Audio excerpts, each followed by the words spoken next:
Hi everyone, I'm Alison from AlisonMwood.com, and today I'm bringing you a video about how to write a blog post so that you increase your chances of getting more traffic to it. Now there's a lot of things to think about in this approach, but honestly this is like a step-by-step, and once you've done this once you've done it a couple of times, it becomes second nature. So I'm going to walk you through that process in the video today. There is also going to be a checklist, so wherever you're watching this video, either below or above it, you will see a link to sign up for the checklist. You can download that and then you can work through it whenever you want to. But honestly, once you've done it a couple of times, you will get into the flow with this. Now, why we're doing these steps is a lot of work goes into a blog post, let's be honest, and you really want to get the most out of every single one that you write. Now, obviously you can just write your blog post, you can put it up, and you can hope for the best. But by putting these steps in place, we are optimizing that blog post. We're not necessarily, writing it in any different way except a few tweaks, but it's all the things that we do around it that are going to make a big difference to how many people view it. And if you're running a blog, obviously that's great, because the more people you get reading your blog, maybe you've got affiliate products on there that they're clicking through to. Maybe you run a service-based business and you want to draw people to your site so that they look at your services, or you've got a store and you want them to look at your store. So everything that we do, we want to be bringing people back to our site, and this gives us the best chance possible. So let's dive in. Now, the very first step is to think about the topic that you are writing about. So we're going to be looking at this post that I created for my pet site here, called Dog Treats for Halloween that are healthy and safe. So how did this come about? So first of all, I knew that I wanted to write about dog treats basically for Halloween because it's coming up, and then I wanted to obviously highlight a good few products in there so that people could either make their own treats or they could purchase healthy ones. So what I do, the very first step, is I go over to Ubersuggest. So this is neilpatel.com/Ubersuggest, and you can just do it from the front end here. You do not need to sign in if you don't want to. And then basically you just type in broadly what you're going to be writing about. So I typed in Halloween dog treats. Now this is important because this is what's going to help you really to get found. The biggest audience for my site is in the US, so I always search for US. If you're in France or the UK or Australia or wherever you are, you can change that. There's a drop down and you just choose your location. So we're going to search. And what it does is it brings you up some keyword ideas, and that's what we're looking for. So if we scroll down here, now if I just quickly explain here, the key things that you're looking for is the competition, which is this last one here, and ideally you're looking for something that's in the green. There's a sort of a mid-range, like, I wouldn't say it's exactly amber, but it's a sort of a paley colour, and then there's like a red. If it's red, it's highly competitive and you're probably not going to stand a very good chance of ranking for that keyword. So the green ones are what we're looking for. You can see there actually it goes a bit more amber, but we're looking for the green. So the actual keyword I typed in is good search volume, so 480 people search for that per month, but it's going to be tricky to rank for. So what I went for in the end, obviously I went through these, but not all of them are relevant, because although I am writing about Halloween dog treat recipes in this post, it's not solely about that, so I really wanted something a bit broader. So I actually went for this one, Dog Treats for Halloween. You can see 390 searches. It's not massive, but when I'm looking for these things, if there's huge search volume, you're often going to find it very difficult to rank. So I'm just going for, a good number of people. Hopefully some of those will click through, because I'm not solely relying on Google search, as we'll find out later, but it gives me a good start. So that is my keyword that I'm going to use throughout my blog post. So once I've got that, I just note it down so I know exactly what it is. I don't want to get the words out of order or anything. So it's dog treats for Halloween, and then I go over and I write my post. Now I'm showing you one that has already been written because what I want to do is just highlight how I write this. So the actual post itself I probably would not write very differently, but there are some key things that I want to get in.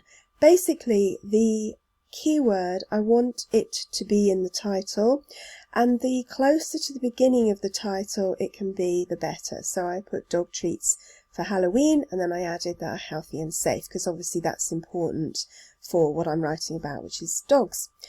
The other thing I do is I make sure that dog treats for Halloween is in the body of the post a few times. Now for me, that doesn't mean stuffing it in as many times as possible. I just write naturally, but I do put it in where I can. So I've got it in the first paragraph. I have it in a title, an H2 title. So that just means the size of the title there. So I have it there. And I always make sure that I have it in the last paragraph as well. So Halloween gifts for dogs. Dog treats for Halloween. Sorry, there. That's actually linking to another post. So I make sure it's in the first paragraph, the last paragraph, one of the titles, and if naturally it comes in a couple of other places, then all well and good. So in terms of the rest of it, I just write the post as normal, so you can write whatever your topic is, just thinking about getting that keyword in those key places that we've talked about. And I'm going to add this to the checklist so you can have a look at that.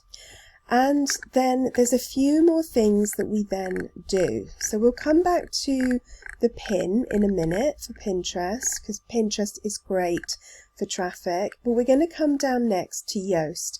Now if you're not using WordPress, you're probably not going to have Yoast. You might have other forms though of where you can put your SEO information. You might be using all-in-one SEO on WordPress, or you might have a space to put this on Squarespace or Wix or whatever you're using. The key thing to think about is to make sure that if you have got a focus key phrase, you put the keyword in there. And also when you write your meta description, now your meta description is like, I call it a mini advertisement for your post. So basically, when someone searches Google and they're looking for dog treats for Halloween, if your one shows up on the page somewhere, whether it's at the top or the bottom, as long as it's on the first page, that's fab. And it might take a bit of time to get there. You're not going to get everything there, but we're just optimizing for the best case scenario. If someone sees your search result, this little description is what is going to help to encourage them to click through. So make it a nice description, but also make it that you get the dog treats for Halloween. You want to make sure that your keyword is in that description.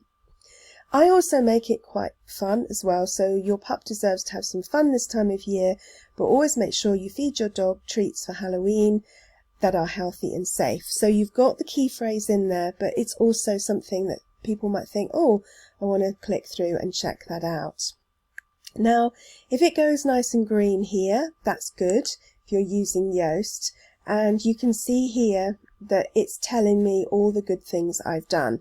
If some of these are amber or red, it will tell you how to fix them. That is the great thing about Yoast. Things like internal links. So if you've got some other posts that are about Halloween for dogs, or whatever your title is about, interlink them. So you can see there as we go back up here. Do you remember I've got another one on Halloween gifts for dogs? So I basically link out to that one, and from that post I link in to this post. So you can see that some internal links are really helpful. I actually use a plugin for this called Link Whisper, and it does it all for you. I'll show you down here. You can basically see what possible links there are. You can add outbound links, so going from this post out to other posts on your site, or you can add inbound links and you can click there to do that. So I will leave a link to that. You do not have to have that. You can just do this manually if you want to. For me, with a site that's quite big like this, it just speeds the process up. And I found since using it, I have been starting to rank better for things, simply because I've got those internal links. An internal link is just a link to other posts on your site. So that is that. So you've now put your Yoast description in, or whatever you're using, Wix, whatever it is. You've got your keyword, you've got your description. And then there is another couple of things to do. So on your featured image, if you've added one, for the alt text, I put the keyword there. Now obviously it's got to be a description of the picture, and that picture fits this post, so I've put the description there. The other thing I do is I also create a pin in Canva, and I'll show you later that we're going to pin that to Pinterest. And all I tend to do, because I find that pins, obviously the vertical ones are much better on Pinterest, but for my actual theme of my site, it's better if I have like a sort of a landscape shape one at the top. So I just pop my pins at the bottom, and I actually put their pin for later. You don't have to do that, but it's nice if you can get the image in. And then if we have a look at this image, the other thing I do is I put the keyword again in the alt text. Why are you doing this? Because you really want Google to know what this post is about. You are telling it in as many ways possible, from the images, which might show up on Google search, to the description itself. So that's really how I optimize that. And that is then the blog post done. So once I've put all those things in, I hit publish. Now this is already published. Oh, the other thing you can do is put it in your tag as well. I do tend to put it in my tag, but your tags might be set up in a slightly different way, so don't feel you have to do that, but I just find that it's a little bit more helpful to add it there as well. So once that's all good to go, we hit publish. For me it's update, because this post is already live. Okay, so then what I would do is I would pop over to Canva. You can use any, you can use PicMonkey, whatever you want. I like Canva because I just keep my templates in there and then I just kind of reuse it.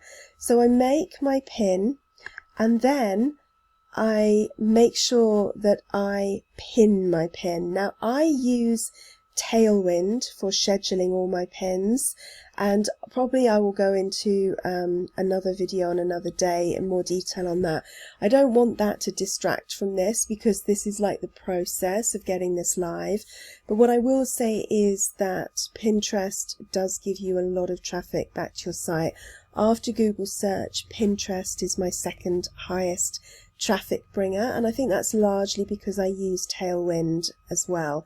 So if you want to look at Tailwind, it's basically a scheduler, but it's also got like a tribes section in there. They're actually changing the name of that at the moment, but that's what they're called right now.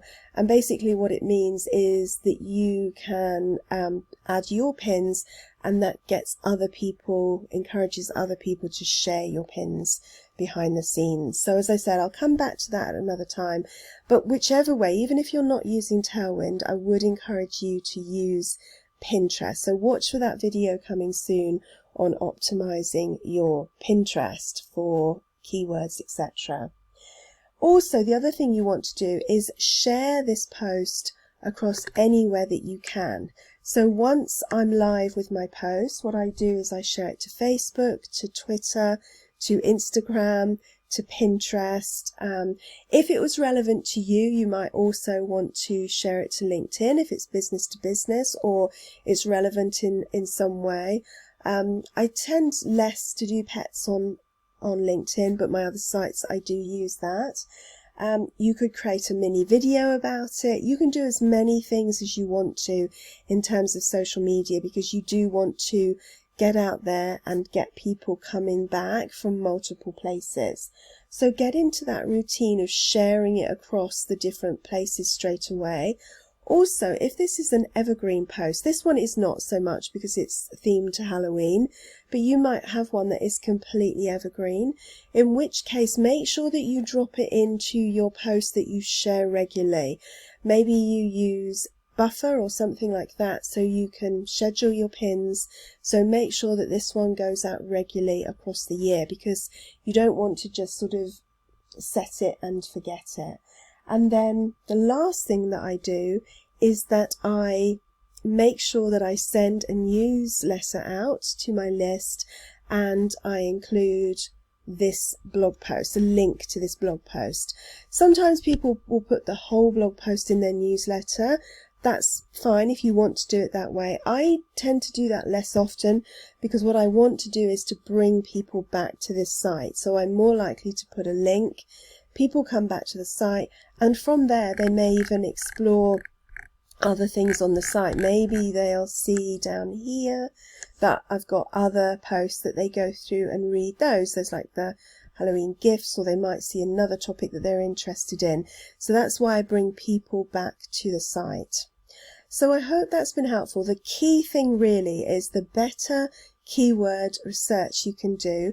Ubersuggest is free for so many searches per day, so that's a really good one. There are lots of other keyword tools out there. Many of them are paid. Ubersuggest does have a paid option, but you don't have to do that. If you're only looking for a few searches per day, just keep to the free one. The better keyword research you can do, honestly, the more traffic you're going to bring. Since I've been kind of systematically researching my keywords, I get much better results in terms of I'm ranking higher in Google, people are finding me for these keywords, and I'm getting more traffic. The more traffic you've got, the more people are going to see what you've got on offer, sign up to your newsletter list, all those kind of things. So I hope that's been helpful. Do download the checklist, because that is going to go through in detail so you can always remember the steps. Anything that I've mentioned, I will also put the links in there as well, so you can click through, and I'll also put the links underneath this video so you can check it out there. Hope that's been helpful. Any questions, leave me a comment and I'll come back to you. Thanks so much for watching.